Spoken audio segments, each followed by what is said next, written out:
Diante do teu altar, Senhor, para trazer a tua palavra, Senhor, ministrada no seu coração, para o coração da igreja nesta noite. Senhor, que tu toca, Senhor, nos corações. Senhor, tu encontre, Senhor, morada nessa noite, Pai. E fala conforme tu queres, Senhor, aquilo que precisamos ouvir, Pai. Fica neste lugar, Senhor, continua, porque aqui é a tua casa, Pai. Queremos ouvir a tua voz, em nome de Jesus. Amém. Aleluia. A paz do Senhor a todos. Amém. É um prazer estar convosco, ministrando a palavra de Deus. Eu deixo para parabenizar a irmã. Deus continue te abençoando e te iluminando cada vez mais, te dando sabedoria. E quando a gente conhece Jesus, né, a gente começa a ter outros valores. Começamos a fazer uma comparação de quem nós éramos antes de Jesus e depois, porque todos nós falamos que somos Jesus, mas existe uma diferença de fé, de prática, de atitudes, e é por isso que eu ainda prego a palavra de Deus, porque eu sei o que Jesus fez na minha vida, no meu particular, na minha saúde, na minha casa, na minha família.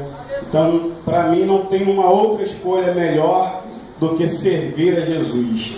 Certa feita os discípulos falaram para Jesus: Senhor, mas para onde iremos nós, se só tu tens palavras de vida eterna?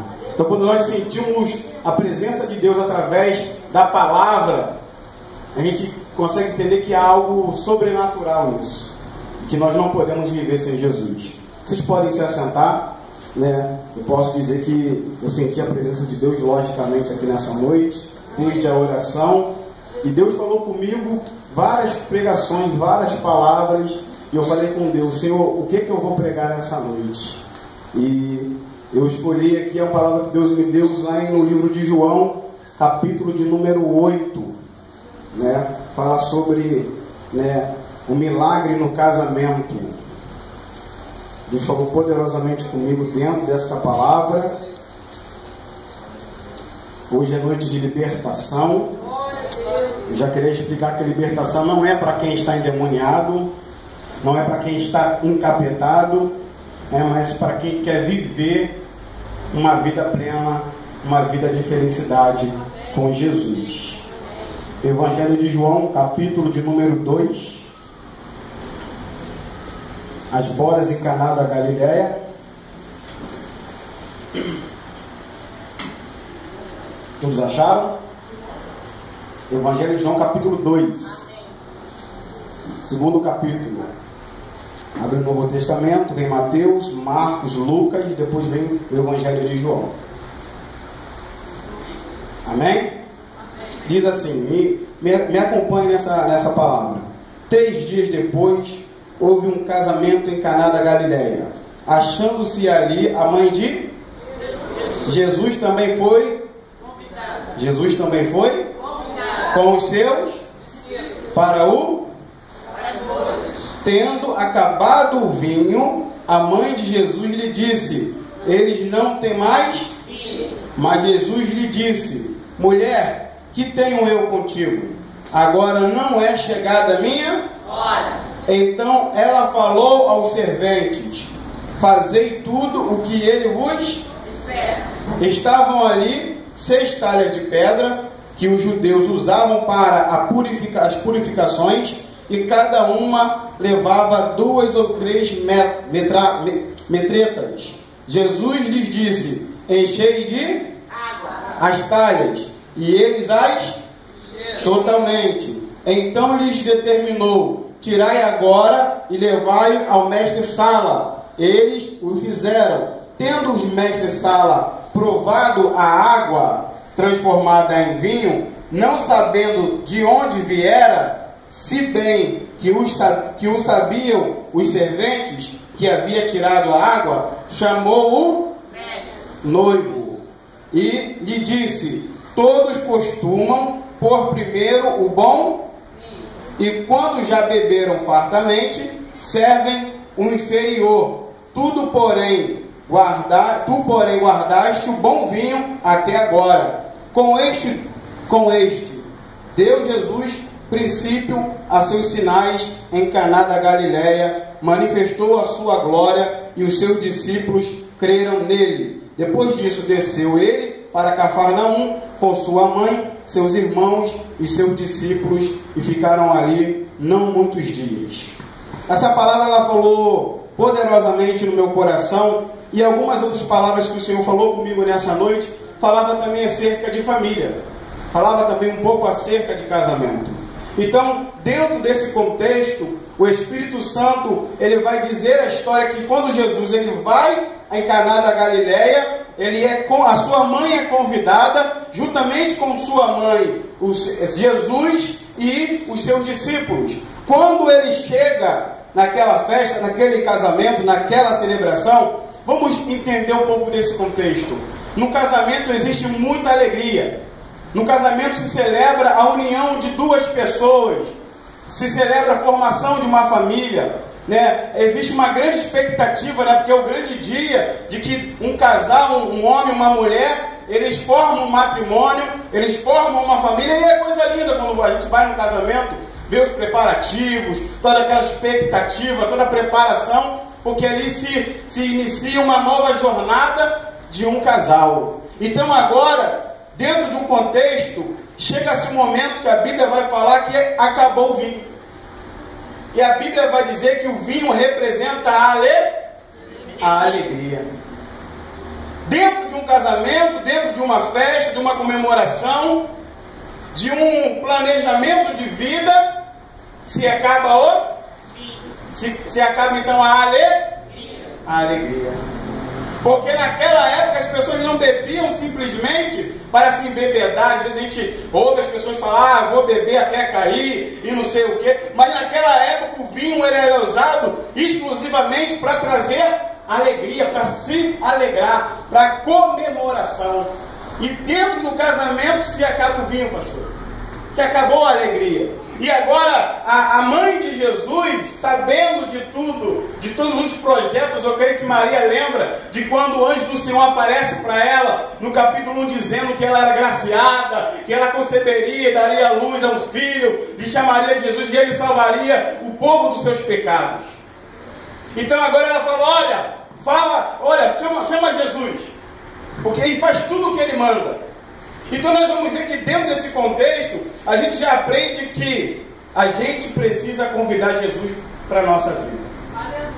Jesus ele não foi de entrão, ele não foi de penetra, ele foi convidado. Será que nós temos convidado Jesus para fazer parte da nossa história? Ou será que muitas das vezes nós agimos com a força do nosso próprio braço? Olha, se eu fizer assim, se eu fizer isso, se eu fizer desse jeito, vai dar tudo certo. E na hora que você menos pensar, tudo começa a dar errado. Porque você não convidou Jesus para fazer parte da sua história. Você não convidou Jesus para o teu casamento. Você não convidou Jesus para fazer parte da sua história. É um risco muito grande, né? Quando foi falado aqui, a gente faz os nossos planos e muitas das vezes nós esquecemos que Jesus... Ele está dentro da nossa história. Nós esquecemos isso na nossa vida. Eu posso dizer com 90% de chance de acerto que todas as decisões que nós tomamos hoje, muitas das vezes, tomamos sem perguntar e sem colocar na mão de Deus. Sim ou não? Garganta está meio ruim. Nós precisamos ter o temor de Deus.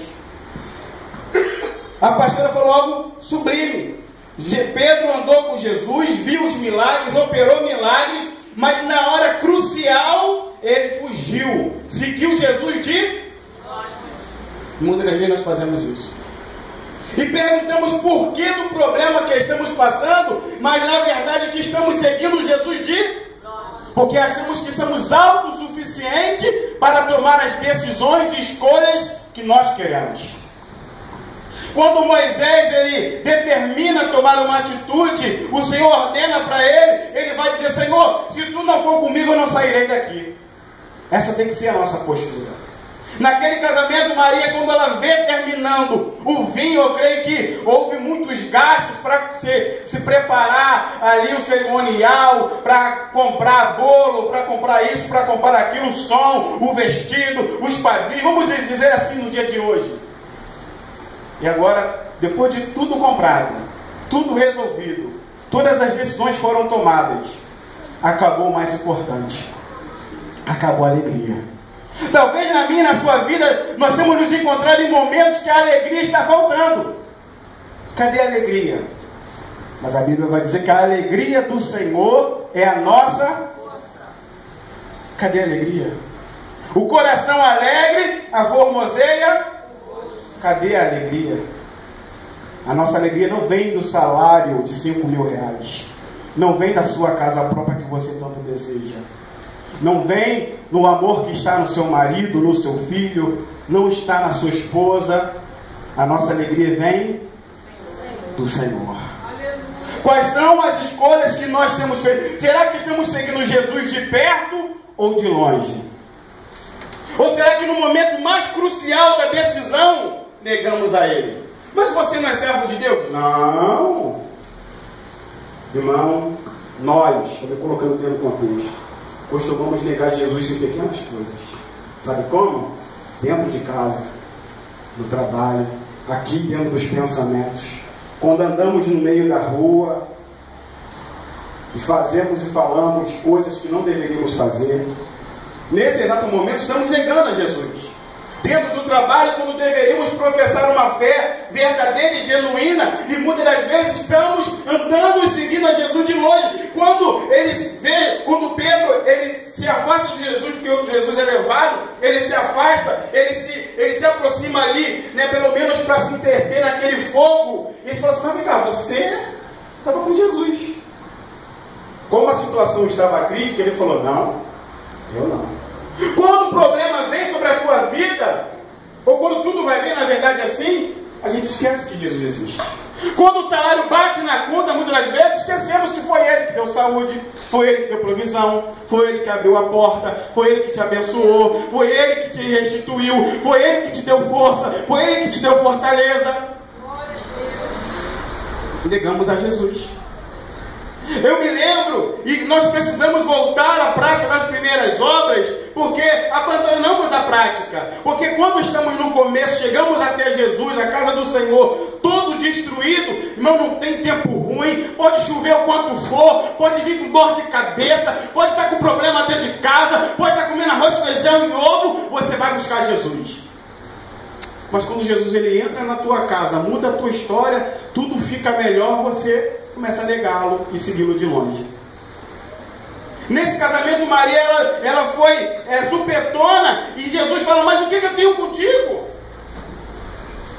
Jesus ele foi x-novado, caguetado pela própria mãe. Olha, ele é o Messias. Ou seja, ninguém sabia quem era ele. Mas Maria falou: faz tudo o que ele manda. E aí, dentro desse contexto, entra a nossa vida. Será que nós fazemos o que queremos ou o que ele manda? Será que somos servos ou somos senhores de nós mesmos? É duro, irmão, porque eu estou falando, pregando para vocês e pregando para mim também. Nós precisamos colocar Deus no meio, no centro da nossa vida. Ele é a nossa prioridade. O pastor falou no último culto aqui, eu estava aqui, buscar em primeiro lugar o reino de Deus e a sua justiça. E as demais coisas serão acrescentadas. Mas as pessoas querem as demais coisas e começam a seguir Jesus de longe. Como é que você quer ter uma vida abençoada sem Jesus? Eu lembro, ultimamente Deus tem me confrontado muito. Quando eu saio de madrugada de casa, todo dia Deus me lembra que quando eu não servia a Jesus, eu fazia o sinal da cruz. De madrugada, saindo 5h45, 4h45 da manhã, e Jesus falava: engraçado, né? Quando você saía de casa antes de me conhecer, você fazia o sinal da cruz.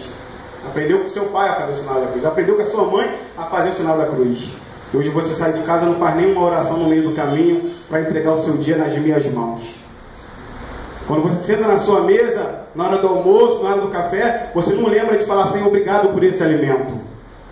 Como a gente muda, né? Como a gente muda no decorrer do tempo. E aí, questionamos a Deus acerca da sua promessa. Mas quem não está firme na promessa somos nós. Quem não está obedecendo os estatutos do Senhor somos nós. Ele é fiel, a Bíblia diz: ainda que sejais infiéis, eu permaneço fiel. Quando ela fala: faz tudo o que ele disser. Esse é o segredo para o nosso sucesso na nossa vida. Obedecer a palavra de Deus, porque vida de vitória é vida na palavra. A nossa vida na presença do Senhor, na casa do Senhor, ela não pode ser em vão. Nós não podemos deixar os valores do mundo e os valores que recebemos da nossa família ser pervertido pelo que está sendo falado por aí afora.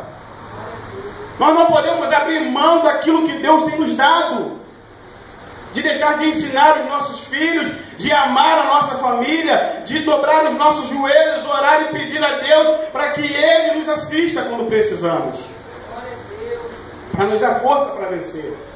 Então agora eles pegam aquelas talhas de água e Jesus, ele nem ora, ele apresenta e manda com que os serventes apresentassem, porque o mestre-sala, o copeiro, o chefe, ele tinha que provar para ver se estava bom. E pela história, pela tradição, servia-se o melhor vinho, porque quando a pessoa já estava já alegre, para quem já bebeu, né, tem gente que fala isso aí, eu vejo meus amigos falando no trabalho, assim, irmão, depois de 5, pode descer o que for que eu bebo. Então, a tradição também era essa, eles serviam o melhor vinho no começo, e depois as pessoas já estavam na influência do álcool, que não era o mesmo álcool de hoje, eles serviam um vinho inferior, para as pessoas não sentirem. E quando você faz festa, o povo repara. Tem gente que nem faz festa por causa disso. Eu vou convidar um monte de gente, só vai comer, vai beber, depois ainda vai sair falando mal, não é assim que as pessoas falam? Tem gente que nem faz aniversário mais por causa disso. Se faz de tudo do bom e do melhor, mas sempre vai ter alguém que vai falar: ih, não gostei do bolo não gostei do recheio não, não gostei disso, não gostei daquilo. Então agora, quando eles levam a água transformada em vinho para o mestre-sala, ele vai provar. Ele: por que vocês ainda estão servindo um vinho bom? Já tinha se passado um período da festa, as pessoas já tinham se alegrado, mas no meio da festa acabou a alegria. Aí Jesus pega a água e transforma em vinho. Aleluia. Sabe o que nós aprendemos com isso? Ele é a água da vida. Aleluia. Quando ele vai ali naquele poço pedir água para aquela samaritana, e ela fala: como pode você, sendo judeu, me pedir água? Ele falou: se você soubesse quem te pedisse água, você me pediria água da vida, e você nunca mais teria sede. Aí ela ficou interessada. Então me dá um pouco dessa água. Então vai lá, chama o seu marido, que eu vou te dar a água da vida, porque você nunca mais vai ter sede. Tem pessoas que precisam buscar a alegria, mas Deus, ele quer que você venha buscar primeiro a água. Ele pode transformar a água em alegria na nossa vida. Assim como ele transformou a água em vinho, ele quer te dar alegria. Sabe uma coisa que eu aprendi? Eu costumo falar muito da minha vida, do que eu vivi. Eu já cheirei cola, já fumei maconha. Eu só nunca cheirei cocaína porque eu tive sempre medo de ser um viciado. Então eu nunca cheirei cocaína. Mas já bebi cerveja, já bebi 51, já bebi algumas coisas mais por aí. E nada das bebidas e das drogas que eu já usei me trouxe a alegria que a presença de Deus me traz. Você não precisa da Brahma, da Antártica, da Itaipava para ser feliz. Porque você gasta o seu dinheiro naquilo que não é pão, você se embriaga, e não é qual o risco de discutir, porque muitas vezes no bar ou qualquer festa, às vezes surge uma briga, uma desavença, às vezes a pessoa não tem coragem de falar quando está são, mas quando está com alguma coisa na mente de fala, e aí gera uma confusão, gera briga, voa a cadeira, acabou a festa. Mas nós estamos aqui, sóbrios e felizes, porque temos a presença de Deus. A água que traz a alegria. Ele pode transformar a água em alegria na nossa vida. E agora eles obedecem e servem. E depois daquele momento, Jesus, os discípulos, os próprios discípulos, estavam crendo. E é isso que Jesus ele quer que nós entendamos. Que nós continuemos crendo. Engraçado que Pedro, ele sempre foi um cara muito ousado na presença do Senhor. Era o cara, quando Jesus perguntou, uns dizem que o Senhor é João Batista, outros dizem que é um dos profetas. Aí Jesus fala: quem diz que sou? E vocês? Quem vocês acham que eu sou? Aí Pedro, mais ousado, né? O Simão fala assim: tu és o Cristo, Filho de Deus. Dizeste bem, mas não foi a carne que te revelou, foi o Espírito. Mas quando Jesus fala assim: olha, eu estou prestes a morrer, a ser levado preso, vou morrer na cruz. Ele fala: não, Senhor, você não pode morrer. Eu estou pronto para morrer contigo. Ele fala assim: hoje mesmo você vai me negar. E Jesus fala: arreda-te de mim, Satanás. Mas Pedro foi um dos fundadores da igreja primitiva na Bíblia. Ou seja, Pedro, ele errou, mas ele aprendeu com os seus. Nós precisamos aprender com os nossos erros. É muito fácil olhar para o Francisco e apontar nele erros, falhas. Mas e eu? Analisando os riscos. Se eu quero ter uma vida eterna, se eu quero ser feliz, se eu quero ser abençoado, se eu quero alcançar a promessa de Deus, eu tenho que me analisar, porque vai ser a minha atitude que vai me capacitar a ter uma vida abençoada ou não. Eu examinar o Francisco, só vai me trazer um outro problema. Porque a Bíblia diz: da mesma forma que você julgar, você vai ser julgado. Da mesma forma que você medir, você vai ser medido. Nós precisamos analisar os riscos na nossa vida. Nós precisamos entender o que Deus ele requer de nós. Como está a nossa vida hoje? Por que estamos vivendo dessa forma? Aonde estamos errando? Por que estamos errando? Aonde queremos chegar? Qual é o nosso objetivo da nossa vida? Glória a Deus, aleluia. Você analisou onde você veio aqui. Eu tenho certeza, como eu, como todos vocês, não vieram aqui não somente para festejar com a nossa irmã. Viemos não só porque amamos os pastores, amamos os nossos irmãos, mas viemos também nos unir, nos alegrar na presença de Deus, nos renovar e sair daqui com uma palavra de fé para amanhã continuar combatendo o bom combate, fugindo do pecado, para alcançar as promessas de Deus. É por isso que estamos aqui nessa noite. Para quando você olhar para a sua família, você ver Deus agindo no teu casamento, Deus agindo na sua família, Deus agindo no seu esposo, Deus agindo no seu filho. Porque uma casa dividida não prevalece. Deus tem nos levantado como colunas. Nós precisamos ser colunas fortes. Nós temos que estar firmados sobre a rocha. Você olha para a coluna, é algo bonito, algo que está de pé, você bate nela, ela não vai se mover. Por quê? Não por causa da aparência, por causa da grossura que ela tem, mas por causa do firmamento que ela está firmada lá embaixo. Qual é o nosso firmamento? É Jesus Cristo, nosso Senhor? Então você vai crescer. Porque os que confiam no Senhor é como um monte que está em Sião. Não pode ser abalado, mas permanece para sempre. Que esse seja o nosso alvo, que esse seja o nosso objetivo. Continue orando. Pergunte para Deus nessa noite, nesse dia, o que o Senhor quer de mim. Porque muitas vezes nós pedimos muito, mas não perguntamos para Deus o que quer, Senhor, de mim. E no momento que eu vinha, eu estava ali na casa do Francisco, o Senhor falava comigo nitidamente. Tem pessoas aqui, que Deus quer usar como pregador da palavra. E como pastor, eu não aceito, não posso, não estou preparado, não é o tempo, porque Deus não escolheu capacitados, Deus capacita escolhidos. Talvez olhando, se nós formos olhar, né, pastora, para nós, isso falar assim: será que eu tenho capacidades físicas, fisiológicas, para pregar a palavra de Deus? Eu posso te responder claramente: não. Mas por que eu prego a palavra de Deus? Porque a palavra não é minha, a palavra ela vem de Deus. Quando Jeremias ele fala: eu não sei falar, eu não passo de uma criança, o Espírito Santo diz para ele: não digas eu sou uma criança, não digas eu não sei falar, porque aonde eu mandar você ir, você vai, e o que eu botar na sua boca, você vai dizer. E por que não queremos obedecer à ordem de Deus? Eu me lembro que quando eu me converti com 10 anos, não tenho um berço evangélico, eu tinha muita vergonha, era o cara mais tímido, eu tinha complexo de inferioridade, meus pais nunca soube disso. Mas como nós conhecemos um Deus que muda histórias e faz de nós vencedores, mais que vencedores, porque a vitória já é nossa, em nome de Cristo Jesus, eu estou aqui ministrando uma palavra de um Deus que mudou a minha história. Então nós temos que sim orar, mas orar com fé, orar crendo, orar sem duvidar. Nós temos que vir para a casa de Deus, sim. Ter compromisso não é com o pastor, é com a palavra, é com o reino de Deus. Porque aí sim, seremos uma árvore plantada junto às águas do ribeiro, que no devido tempo dá o seu fruto, suas folhas não murcham, e a Bíblia vai dizer, os ímpios não são assim.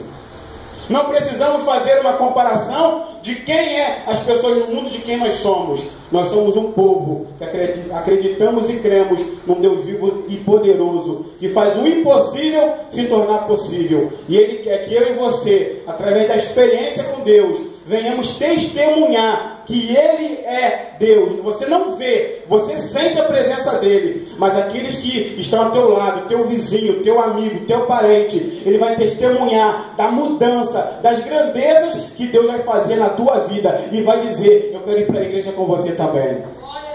Essa é a diferença. Malaquias 3,18 vai dizer, e mais uma vez vereis a diferença entre o justo e o perverso, entre o que serve a Deus e o que não serve. Nós precisamos ser diferentes. Nós precisamos pensar diferente. Nós precisamos agir diferente. Mas pastor, como eu faço isso? Você não vai fingir ser quem você não é, mas você vai ser um vaso na mão do oleiro, para que ele forme em mim e você um homem novo, um caráter novo, atitudes novas. A mudança ela vem de dentro para fora. Nós precisamos mudar para que a nossa vida mude. A minha mudança não está através da pastora. Ela pode orar por mim, sim. Ela pode me abençoar, sim. Mas tem coisas que só eu posso fazer por mim mesmo. Só eu posso fazer.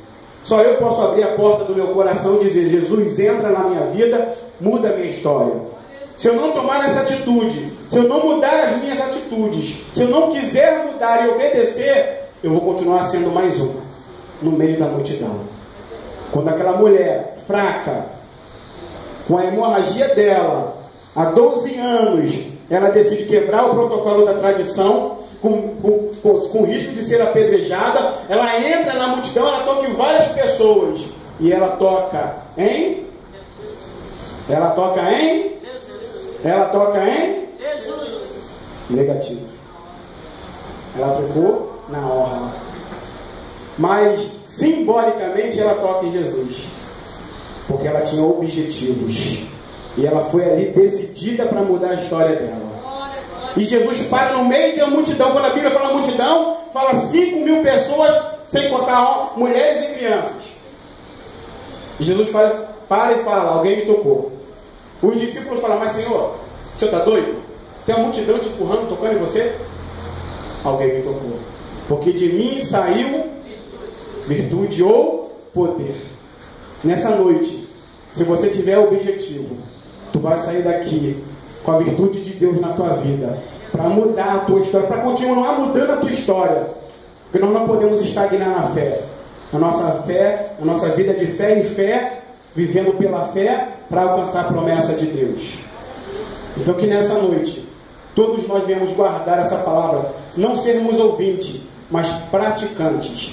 E aí sim eu creio que essa igreja, ela vai continuar crescendo, porque essa igreja está crescendo.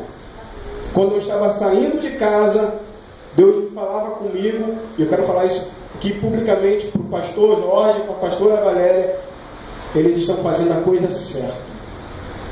Quando eu vim pregar hoje, quando eu sentei ali, Jesus falou comigo, filho, como sempre, você não tem que ficar preocupado com aplausos de ninguém. Eu estou aqui para usar você para mudar vidas. Eu estou aqui para te usar como instrumento para mudar vidas.